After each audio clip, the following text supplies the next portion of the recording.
तो hello friends, कैसे हैं आप सभी। मेरा नाम है महेंद्र वर्मा और आप सभी का अध्ययन क्लासेस में स्वागत है। तो आज से आपकी सीटेट की क्लासेस स्टार्ट हो गई हैं। आज मैथ का प्रैक्टिस सेट 1 मैं आप लोगों के साथ डिस्कस करने वाला हूं। तो अगर आप लोग चैनल पर नए हैं तो इसको सब्सक्राइब कर लीजिए, क्योंकि मैं अपने इस चैनल पर आपको कंप्लीट सीटेट की प्रिपरेशन कराने वाला हूं। तो चलिए बिना किसी देरी के स्टार्ट करते हैं। पहला क्वेश्चन है कि एक पासे के विपरीत फलकों की संख्याओं का योगफल 7 होता है। निम्नलिखित में से कौन सा पासे में सही होगा। देखो, बताया गया है कि अगर हम पासे की विपरीत फलकों को ऐड करेंगे तो उनका योग कितना आना चाहिए। योग आना चाहिए 7। तो योग कैसे 7 आएगा। देखो, ये आपको ऑप्शन से ये वाला क्वेश्चन करना पड़ेगा। चलिए हम ए ऑप्शन देखते हैं। देखो, ये जो यहाँ पर फिगर आपको इन ऑप्शंस में दे रखा है ए बी सी डी में, इसमें क्या है कि आपको पता होना चाहिए कि विपरीत फलकें होती कौन कौन सी हैं। तो देखो, ये वाली विपरीत फलकें होती हैं। पहली और तीसरा जो यहाँ पर ब्लॉक है वो विपरीत फलक हो जाएगा। इसी तरीके से 3 और यहाँ पर 6 जो है वो आपका विपरीत फलक हो जाएगा। 4 और यहाँ पर जो 5 है वो क्या हो जाएगा, विपरीत फलक हो जाएगा। तो देखो, 2 और 1 अगर हम ऐड करेंगे तो क्या ये 7 बन रहा है। तो नहीं बन रहा ना, तो ए ऑप्शन क्या हो जाएगा, गलत हो जाएगा। सेकंड ऑप्शन बी वाला देख लेते हैं। अब देखो, यहां पर ये वाला जो है इसके बराबर होगा ना, यही तो विपरीत फलक है। 3 और 4, 3 + 4 क्या हो जाएगा, 7 हो जाएगा। फिर इसके बाद में 1 और 6 यहाँ पर विपरीत फलक है, तो 1 + 6 करेंगे तब भी तो 7 आपका बन रहा है। और 2 और 5 करेंगे, देखो 2 और 5 क्या है, ये विपरीत फलक है। तो 2 + 5 बराबर कितना हो जाएगा, 7। इसका मतलब है यही ऑप्शन आपका क्या होगा, करेक्ट हो जाएगा। तो जो फर्स्ट क्वेश्चन है उसका बी ऑप्शन करेक्ट हो जाएगा। उम्मीद है आपको ये वाला क्वेश्चन समझ आया होगा। चलिए नेक्स्ट क्वेश्चन देख लेते हैं कि एक समचतुर्भुज के विकर्ण की लंबाई 8 सेंटीमीटर और 6 सेंटीमीटर है। इसका परिमाप बताना है। तो देखो, समचतुर्भुज का विकर्ण आपको दे रखा है, आपको क्या बताना है, पेरीमीटर इसमें जो है इसको आपको फाइंड आउट करना है। तो देखो, D1 आपको कितना दे रखा है, 8 सेंटीमीटर। D1 क्या होता है, विकर्ण होता है। तो पहला जो विकर्ण है उसको हमने D1 लेट कर लिया है, और D2 यहाँ पर किसको लेट कर लेंगे, सेकेंड वाले को, 6 सेंटीमीटर जो कि है। अब यहाँ पर आपको परिमाप बताना है। तो परिमाप का फार्मूला क्या होता है, परिमाप बराबर होता है 4 गुणे भुजा। अब भुजा तो यहाँ पर हमें पता नहीं है, तो सबसे पहले हम भुजा इसकी फाइंड कर लेते हैं, समचतुर्भुज की। तो समचतुर्भुज का विकर्ण का यहाँ पर फार्मूला क्या हो जाएगा, तो यहाँ पर भुजा बराबर होता है फार्मूला, समचतुर्भुज की भुजा बराबर 1/2 ब्रैकेट में D1 का स्क्वायर प्लस D2 का स्क्वायर। ये फार्मूला होता है, आपको ध्यान रखना है। तो ये हो जाएगा 1/2। D1 कितना है हमारा, तो 8 सेंटीमीटर है, तो 8 का स्क्वायर हो जाएगा, प्लस फिर 6 का स्क्वायर। D2 क्या है, 6 का है, तो यहाँ पर 6 का स्क्वायर हो जाएगा। फिर 1/2 कितना हो जाएगा, 8 का स्क्वायर 64 हो जाएगा, प्लस 6 का स्क्वायर 36 हो जाएगा। जब इन दोनों को हम ऐड करेंगे तो यहाँ पर कितना आ जाएगा, यहाँ पर कर लेते हैं बराबर में 1/2, 64 और 36 100 हो जाएगा। तो जब 100 आ गया, ये रूट में होगा, तो यहाँ पर रूट से बाहर निकालेंगे तो कितना आ जाएगा, ये 10 आ जाएगा। अब देखो, 1/2 और 10 है, तो 2 से हम इसको डिवाइड कर सकते हैं, 2 1 कम 2, 2 पंचे 10। मतलब भुजा कितनी आ गई, यहाँ पर भुजा हमें मिल गई 5 सेंटीमीटर। अब निकालना क्या है, परिमाप निकालना है। तो परिमाप बराबर क्या हो जाता है, परिमाप बराबर 4 गुणे भुजा होता है। तो यहाँ पर कितना हो जाएगा, 4 है, और भुजा कितनी हमने फाइंड आउट की, 5। तो 4 पंचे कितना हो जाएगा, 20 सेंटीमीटर। तो परिमाप हमें कितना मिल गया, 20 सेंटीमीटर। कौन सा ऑप्शन यहाँ पर करेक्ट हो जाएगा, तो सी ऑप्शन यहाँ पर करेक्ट हो जाएगा।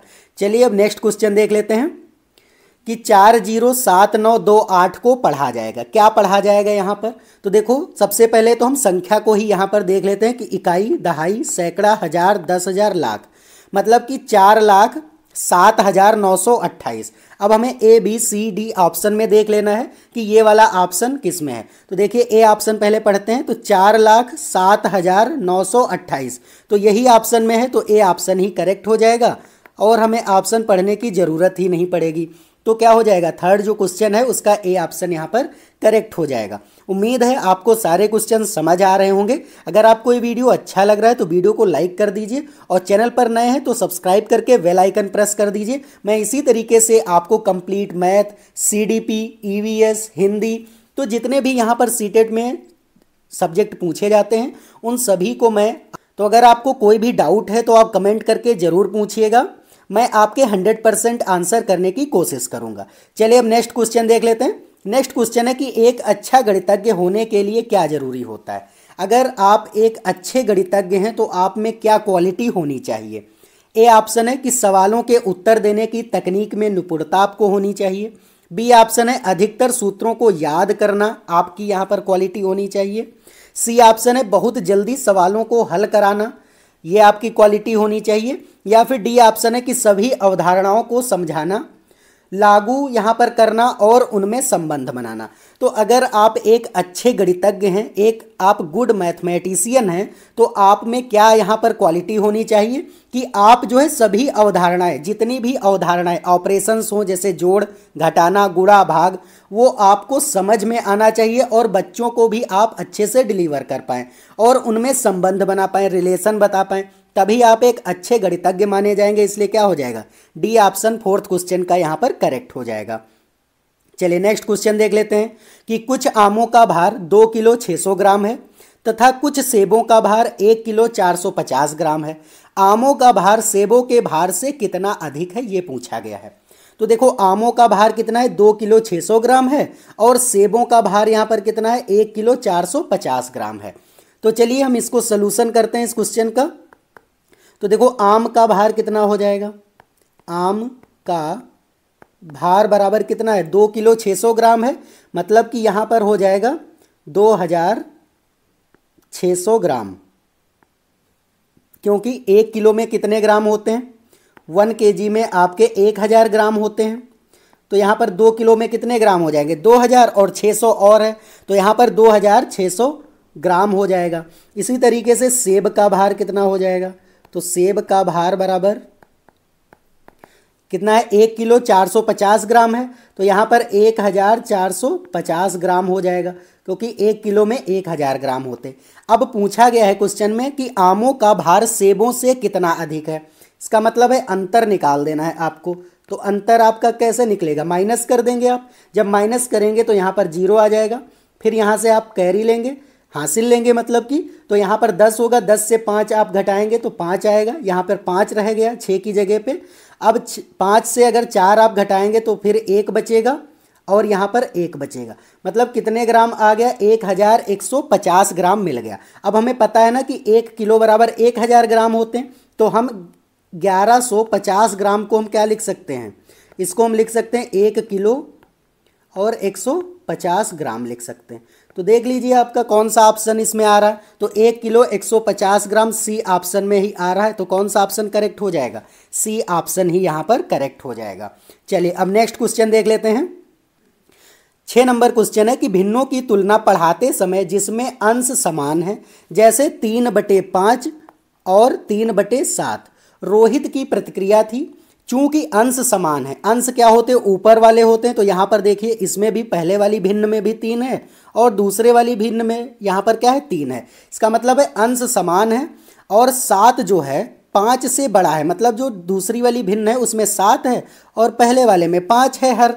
तो यहाँ पर कह रहा है कि 7 5 से बड़ा है, अतः 3/7 जो है वो 3/5 से बड़ा है, यह बताता है कि, तो ये क्या बताता है।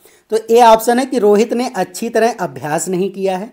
बी ऑप्शन है कि रोहित को भिन्नों का परिणाम की समझ यहाँ पर नहीं है, या फिर रोहित अंश और हर की अवधारणा नहीं समझता है, या फिर रोहित तुल्य भिन्नों की अवधारणा नहीं जानता है। तो कौन सा यहाँ पर ऑप्शन करेक्ट हो जाएगा, क्योंकि यहाँ पर बताया गया 3/5 है एक भिन्न और एक है 3/7। अब देखो अंश दोनों में बराबर हैं, लेकिन रोहित को समझ आ रहा है कि दूसरी वाली भिन्न में 7 है और पहली वाली भिन्न में 5 है, तो दूसरी वाली भिन्न क्या होगी, बड़ी हो जाएगी, क्योंकि वो कंपैरिजन करना यहाँ पर नहीं जानता है। तो डी ऑप्शन ही क्या होगा यहाँ पर करेक्ट हो जाएगा कि रोहित तुल्य भिन्नों की अवधारणा वो नहीं जानता है। इसलिए 6 क्वेश्चन का डी ऑप्शन करेक्ट हो जाएगा। चलिए नेक्स्ट क्वेश्चन देख लेते हैं। तो यहाँ पर ये क्वेश्चन है नेक्स्ट कि माचिस की तीलियों से बने निम्नलिखित पैटर्न की जांच करना है। अब देखो फर्स्ट चरण है यहाँ पर, फिर सेकंड चरण है और थर्ड चरण है। तो यहाँ पर नीचे क्या बोला गया है कि यहाँ पर जो पैटर्न दिया गया है वो निरंतर जारी रहे। तो 15वें चरण के लिए कितनी यहाँ पर तीलियों की आवश्यकता होगी। अगर देखो यहाँ पर पहला चरण है, फिर दूसरा चरण है, फिर तीसरा चरण है, इसी तरीके से वो 15वें चरण पर अगर पहुँच जाए तो कितनी तीलियों की ज़रूरत पड़ेगी। तो देखो यहाँ पर पहले चरण में क्या है, 1 2 3 4 5 और 6, मतलब अगर एक पूरा त्रिभुज बनता है उसमें 6 तीलियां लगती हैं। लेकिन जब दूसरा त्रिभुज बनता है, यहाँ पर आधा जो बनता है उसमें कितनी तीलियां लगती, तो 1 2 3 और 4। इसका मतलब है कि दूसरे वाले चरण में वो कितनी तीलियां लगा रहे हैं, तो वो 4 तीलियां लगा रहे हैं। इसका मतलब है कि दूसरे चरण पर हाफ त्रिभुज बन रहा है। इसका मतलब है 15वां जो चरण होगा उसमें 14 यहाँ पर इस तरीके के आधे त्रिभुज होंगे और एक पूरा होगा। तो इसका मतलब है कि 14 यहाँ पर जब आधे होंगे तो उसमें 4 तीलियां होंगी, तो 14 गुणे 4 हो जाएगा। और एक यहाँ पर त्रिभुज पूरा होगा जिसमें कि 6 तीलियां होंगी, बस इसको ऐड कर देना है। तो 14 चौके 56 हो जाएगा और प्लस का 6, 56 6 62 हो जाएगा। तो कितनी तीलियों की आवश्यकता पड़ेगी, 62, मतलब कि ए ऑप्शन में ही है, तो ए ऑप्शन ही आपका करेक्ट हो जाएगा। देखिए कितने इजी क्वेश्चन आपके हैं, और ये मैं लेवल 1 की मैथ अभी करा रहा हूँ। लेवल 2 की भी मैथ मैं जल्दी यहाँ पर स्टार्ट करूँगा। तो अगर आप लोग चैनल पर नए हैं तो आप लोग ज़रूर सब्सक्राइब कर लीजिए, क्योंकि मैं इसी तरीके से आपको A to Z और बेसिक से लेकर के सारी चीज़ें यहाँ पर समझाने वाला हूँ। चलिए नेक्स्ट क्वेश्चन देख लेते हैं।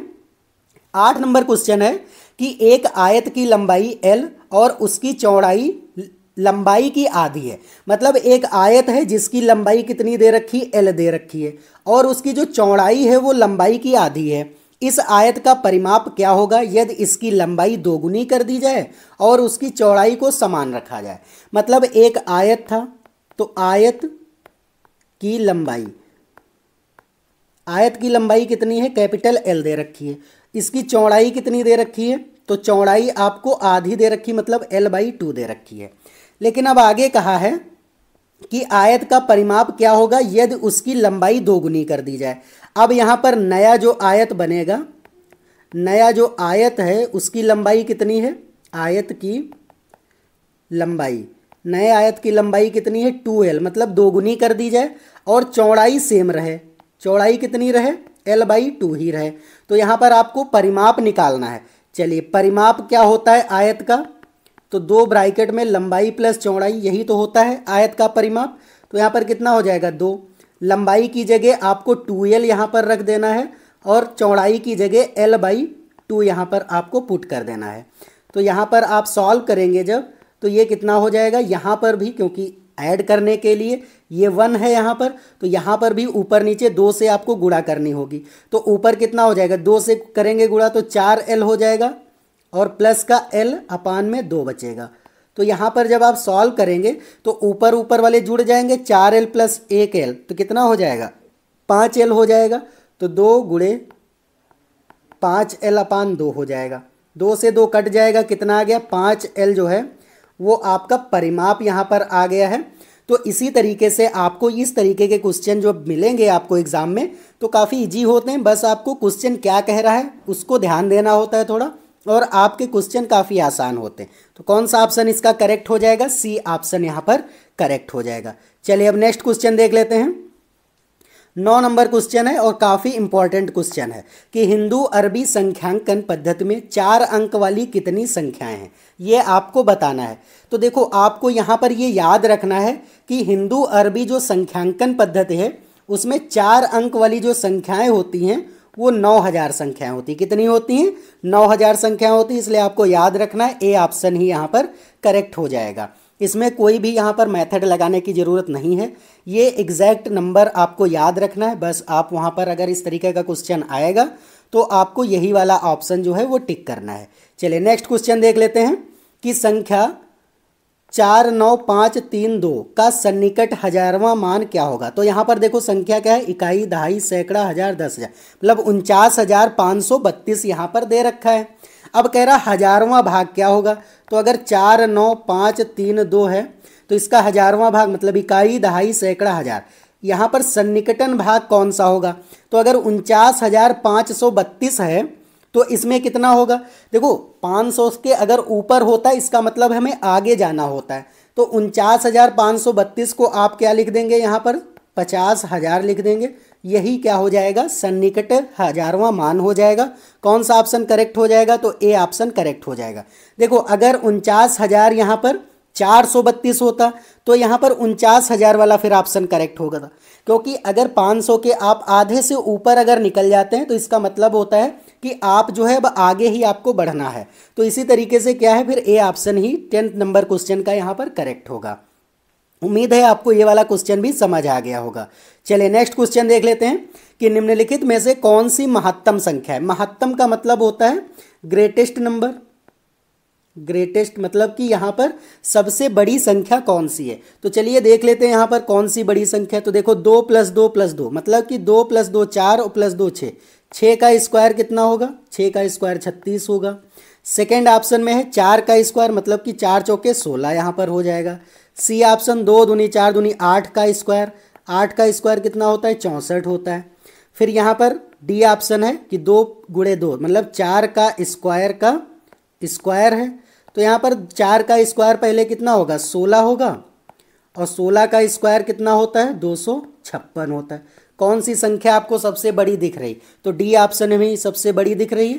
देखो पहले ऑप्शन में आपको 36 मिली, फिर 16 मिली, फिर 64 मिली, फिर 256। तो कौन सी संख्या सबसे बड़ी है, तो 256 वाली संख्या किस में आ रही, तो डी ऑप्शन में आ रही। तो डी ऑप्शन ही आपका करेक्ट हो जाएगा।